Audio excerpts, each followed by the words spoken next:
करन पियो। ॾिसो असां ॻाल्हि जेका असां वरी मौज़ू खां हटूं पिया, असां ब्लेम शिफ्टिंग पिया कयूं, असां इहो नथा पिया फोकस, जेको मां तव्हां अदीब आहियो, तव्हां उन्हनि अदीबनि सां उथो विया था, तव्हां मूंखे ॿुधायो त हिन महिल कहिड़ा जेके आहिनि से अदीब आहिनि जेके न्यूयॉर्क रिव्यू ऑफ बुक्स घुराइनि था, लंडन रिव्यू ऑफ बुक्स घुराइनि था ऐं पढ़नि था, कहिड़ा अदीब आहिनि जेको इंटरनेशनल लिटरेचर पढ़नि था, पोइ ॿुधायो त उन्हनि जी पंहिंजी ज़ाती पोरियो किथे आहे? हाँ, इन में वरी मां यूसुफ सिंधी जी ॻाल्हि सां इतफ़ाक़ कंदो। ॾिसो न, तव्हां वटि लेवल ऑफ एजुकेशन ॾिसो, तव्हां पाण वटि मिडिल क्लास तव्हांजो मां सम्झां थो 4 साल थिया आहिनि। ॾिसो लेवल ऑफ एजुकेशन आहे न, उन सतह जी एजुकेशन कोन्हे। हाणे तव्हां चओ हिकिड़ो सिंधी खांदो अदीब, सिंधी पढ़ियल अदीब, तव्हां चओ न्यूयॉर्क बुक रिव्यू घुराए करे पढ़े, इम्पॉसिबल, क्वाइट इम्पॉसिबल। हा, अर्बनाइज़्ड ॾिसो, इन में बि डिफरेंस आहे। अर्बनाइज़्ड जेको सिंधी हाणे अर्बनाइज़ थिए पियो, जेको आहे हिकिड़ी सिविक सेंसिबिलिटी में अची वियो आहे, उनखे सिविक सेंस आहे, उहो सिविक इशूज़, अर्बन इशूज़। मां त अंदरि तव्हांजे एनालिसिस सां मां नथी पई मुतफ़िक़ थियां, मां नथी सम्झां त उस्मान दीपलाई जेको आहे सो सिंधी इन मां न पढ़ी आयो हो, जमाल अबड़ो जेको बीकन हाउस सिस्टम मां इहो बि चवंदुसि त उस्मान दीपलाई पक सां न्यूयॉर्क टाइम्स जा रिव्यू न पढ़िया हो, वरी पंहिंजे समाज जे उन्हनि खे जेके उन जा जबर हुआ उन्हनि खे त हुन एड्रेस कयो न। पर ई ॾिसो फ्यूटाइल बहस में मां नथी वञणु चाहियां, मां हिन खां पुछां, क्या आपको क्या लगता है कि क्या समाज में एक तनकीदी शऊर होता है, या एक अदीब में जो तनकीदी शऊर होता है, या अदब पढ़ने वालों के अंदर जो तनकीदी शऊर होता है, क्या वो उसकी भी कोई कमी हो गई है हमारे अंदर? बहुत, क्योंकि पूरे समाज में तनकीदी शऊर की कमी हो गई है, इसलिए अदीबों में भी कम हो गई है और अदब में भी आपको कम नजर आती होगी। बात ये जो चंद्र कह रहे थे, मैं तो थोड़ा सा उसको इस अंदाज से कहूँगा कि जो समाज में तहरीकें चल रही होती हैं, जितनी वाइब्रेंसी समाज में होती है, वो वाइब्रेंसी ही अदब के अंदर रिफ्लेक्ट होती है।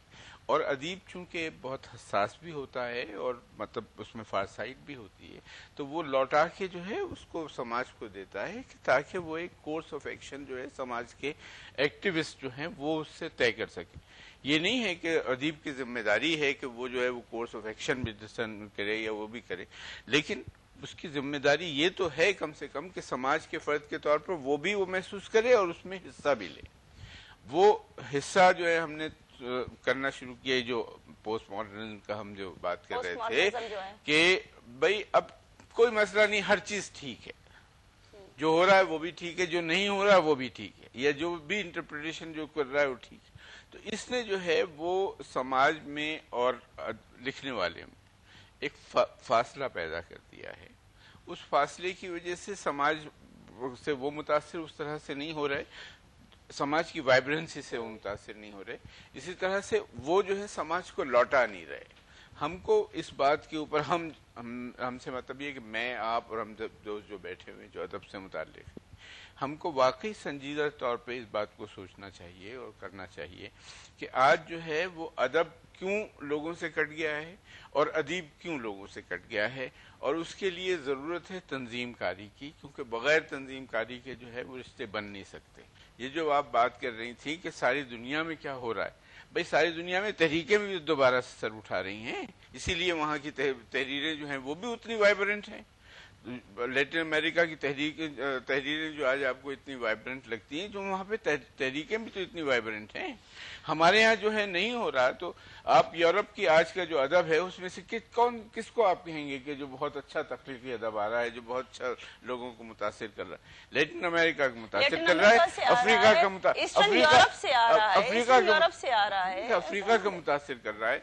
ईस्टर्न यूरोप में चूंकि अभी अभी उथल पुथल हुई है और वो उससे दौर से गुजर रहे हैं कि जिसके अंदर जो है हर चीज, लेकिन वो सारे अदीब जो हैं वो बोर्जवाजी क्लास से ही ताल्लुक रख रहे हैं, वो वहाँ पे ही बैठे हुए हैं, वहीं पे बैठ के रिलैक्स होके लिख रहे हैं। भाई मैं अभी मॉस्को से आ रहा हूँ, मैं आपको बता रहा हूँ कि जो अदीब जो हैं, जो पहले सोवियत यूनियन के अंदर मोस्ट प्रिविलेज होते थे, आज वो जो है वो उनको 4 नौकरियां करनी पड़ रही सिर्फ अपने आप को मेंटेन करने के लिए। तो ये बात आप कहना कि वो बोर्जवा, तो जाहिर है कि बोर्जवाजी इस हवाले से तो है कि वो मिडिल क्लास हैं, कोई वो वर्क नहीं कर रहे, लेकिन ये बात तो समझ लें कि उनके ऊपर जो प्रेशर्स हैं उसकी वजह से उनकी लिखाई बहुत कम हो गई। ईस्टर्न यूरोप के अंदर जो बात कर रही है, मतलब एक बात हम लोगों को समझना चाहिए कि जब टर्मोइल का दौर है तो उस टर्मोइल के दौर में मतलब चीजें गुड बैड इंडिफरेंट निकलती आएंगी। पूरे यूरोप में आपको बता रहा हूँ, वेस्टर्न यूरोप के अंदर बहुत कम ऐसा लिखा जा रहा है कि जो वाकई मुतासिर करता हो।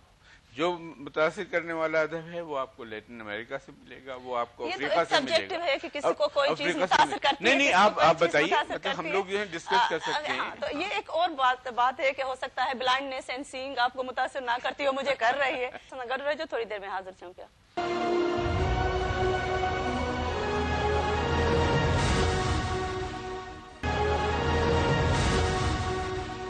वेलकम बैक नाज़रीन। ब्रेक खां वञण खां पहिरियों ख़ालिद आज़ाद सिंधी अदबी संघ जा हैदराबाद ब्रांच सां वाबस्ता आहिनि, पाण कुझु ॻाल्हाइण चाहिनि पिया, खेनि पिया माइक ॾियूं। महिरबानी अदी। असल में मुंहिंजो जेको इहो ख़्यालु आहे त राइटर जो रोल जेको हिते डिस्कस थिए पियो ऐं ख़ुदि लिटरेचर जो रोल बि डिस्कस थिए पियो, उहो सॼो इहो थिए पियो त राइटर या लिटरेचर जो जेको कमी आहे समाज में, जेका उथल पुथल आहे, जेका बरबरियत आहे, समाज में जेके मसइला आहिनि उनखे खणी अचनि। जेकॾहिं इहो रोल आहे हिकिड़े राइटर जो, त पोइ जर्नलिज़म जो कहिड़ो रोल आहे, पोइ हिकिड़े जर्नलिस्ट जो कहिड़ो रोल आहे। असां मुंहिंजूं इते ई पिया त जेको 60s खां वठी 90s ताईं जेको राइटर जो रोल रहियो आहे सिंध में, उन वक़्त में छाकाणि त मीडिया एतिरी आज़ादु कोन हुई, छाकाणि त असांजे अख़बारनि ते पाबंदियूं हुयूं, उन करे असांजो राइटर उहे नाविल लिखंदो हो, कहाणियूं या अहिड़ो लिटरेचर ईंदो।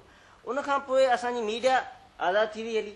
उहे सभई शयूं जेके अॻे राइटर या लिटरेचर कंदो, इंडिया में मीडिया आज़ाद कोन्हे, यूरोप में कोन्हे, लैटिन अमेरिका में कोन्हे। हिकिड़ो आस्पेक्ट अरुंधति राय लिखे पई, महाश्वेता देवी लिखे पई, त उन्हनि वटि मीडिया कोन्हे, उन्हनि वटि जर्नलिज़म कोन्हे। बिल्कुलु सही था चओ, पर हिते डिस्कस सिर्फ़ु हिकिड़ो आस्पेक्ट कयो आहे लिटरेचर जो, त राइटर या लिटरेचर जो कमी आहे समाज में जेको उनखे न, पर लिटरेचर जो हिकिड़ो ॿियो बि कमु आहे। उहो कमु आहे माण्हू जूं पंहिंजा पूर पचाइण, उनजा ख्वाब ॾिसण, उनजूं मोहबतूं, उनजूं नफ़रतूं, उनजा ज़ाती जेके पर्सनल, वेरी पर्सनल जेके शयूं आहिनि, राइटर जो या लिटरेचर जो कमु बि इहो आहे। Personal is political. हिकिड़ो इहो पासो आहे, ॿियो पासो आहे एलियन त नाहे, राज सही साहब चयो एलियन त नाहे, राइटर हिन समाज में जीए थो, उनजा सपना, उनजी सोचूं, उनजा दुख समाज खां मटी करे त नाहिनि। सही था चओ, पर उहे बि उन समाज सां, आऊं जेका ॻाल्हि कयां पियो, उहे बि समाज सां लाॻापियल आहिनि। पर जेको हिते डिस्कस थियो आहे इहो सिर्फ़ु इहो तहरीकनि जे हवाले सां डिस्कस थियो आहे न, त असांजूं जेके तहरीकूं हुयूं उहे पोयां पस मंज़र में हुयूं लिटरेचर जे ऐं राइटर जे। हाणे छाकाणि त हाणे उहो दौर बदिलजी वियो आहे, चंदर साहब बार बार इन ॻाल्हि खे चए पियो, मासिस चेंज थी विया आहिनि। हाणे ज़रूरी कोन्हे त असां 60s खां 90s ताईं जेको कुझु असांजी सिंध में जेको तहरीकूं,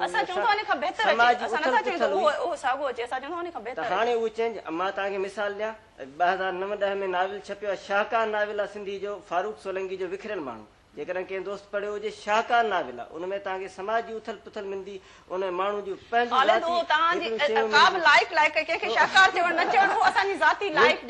ख़्यालु आहे राइटर जे सिर्फ़ु इन रोल खे डिस्कस न कयो वञे त राइटर जे हथ में डंडो ॾेई छॾियो त सियासतदान जा बि उहो कमु करे, जर्नलिस्ट जा बि उहो कमु करे, ऐं समाजी अॻवान जा बि उहो कमु करे। राइटर जो रुगो इहो कमु कोन्हे। गुलबदन जावेद मिर्ज़ा जेका सर्चियूं जी एडिटर आहे, खेसि या मौक़ियो त पाण ॿुधाइनि त इन हवाले सां छा संदन ऑब्जर्वेशंस आहिनि। मतलब जेको राइटर हुजे तो मां इहो शेर वरजाईंदसि त खंजर चले किसी पे भी तड़पते हैं हम मीर, सारे जहां का दर्द हमारे जिगर में है।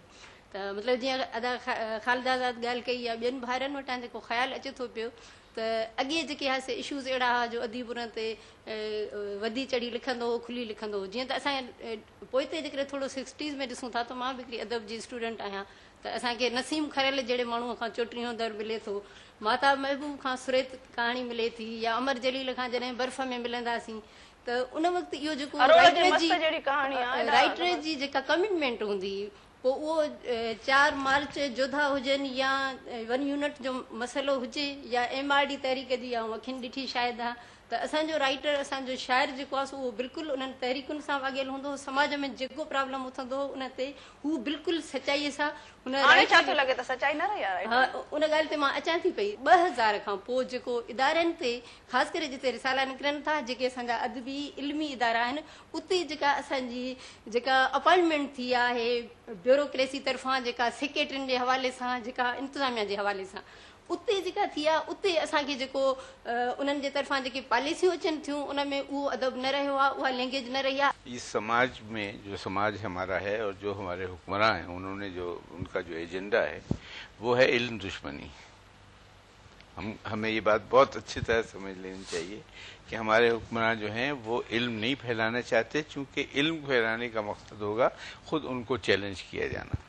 लिहाजा उनके इदारे जो हैं वो उसी अंदाज से काम करेंगे कि जिसमें इल्म न फैले, नजर आए कि बहुत काम हो रहा है, नजर आए कि बहुत खर्चा हो ठीक रहा है, है, आपको लग रहा है कि स्टेट का इसमें कोई इंटरेस्ट नहीं, वो वैसे भी नहीं, इल्म- स्टेट का इंटरेस्ट है, स्टेट का इंटरेस्ट है कि ये डोरमेंट रहे, स्टेट का इंटरेस्ट है कि सप्रेस्ड रहे। रेहाना नज़ीर कहाणीकार आहे, मूंखे चवंदसि ॻाल्हाए। जी, मुंहिंजो ॿिन्ही महिमाननि खां इहो सुवालु आहे त असां हालतुनि जो रोनो वेठा था थिए रहूं, त असांजूं अॻे हालतूं अहिड़ियूं हाणे असांजूं हीअं आहिनि, इन करे असांजे अदब जो बि किरदारु मटिजी वियो आहे। ॾिठो वञे त असांजूं हालतूं सदाईं साॻियूं ई रहियूं आहिनि, साॻो वॾेराशाही आहे, साॻो सरमाएदारी निज़ाम आहे, साॻो जेके ज़ुल्म बर्बरियत आहिनि।